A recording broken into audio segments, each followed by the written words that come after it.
BizShort in seconds, say what matters. India's strong private sector expansion loses some steam in September, PMI show. India's private sector continued to show robust growth in September 2025, but new data suggests the pace is beginning to moderate. According to the HSBC Flash Composite PMI survey by S&P Global, the index fell to 61.9 in September from 63.2 in August, signaling that although growth remains strong, momentum is showing signs of cooling. Both manufacturing and services sectors saw slower growth. Manufacturing PMI slipped to 58.5, while services declined to 61.6.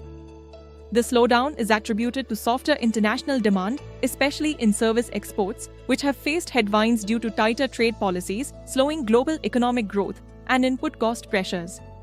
New orders growth has weakened, particularly for export-oriented firms, while domestic demand remains relatively stable, buoyed by GST cuts and upcoming festive demand. Firms across sectors noted rising competition, which is reducing pricing power, especially for firms that were relying heavily on pass-through of cost increases.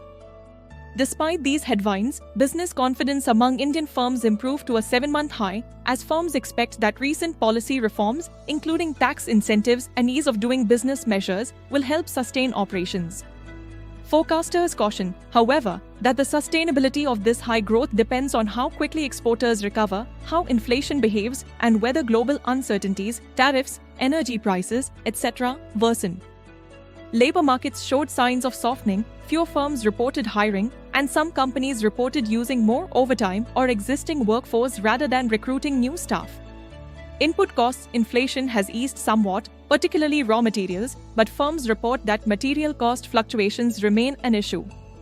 In services, price growth cools slightly, helping to offset broader inflation pressures. Overall, the PMI data suggests India's private sector growth remains among the strongest globally, but without fresh external demand, the pace of growth may slow further in coming months, especially for export-led sectors. Source: Reuters. Turn 0 News 23. That's it for today. Keep watching BizShort for instant business headlines.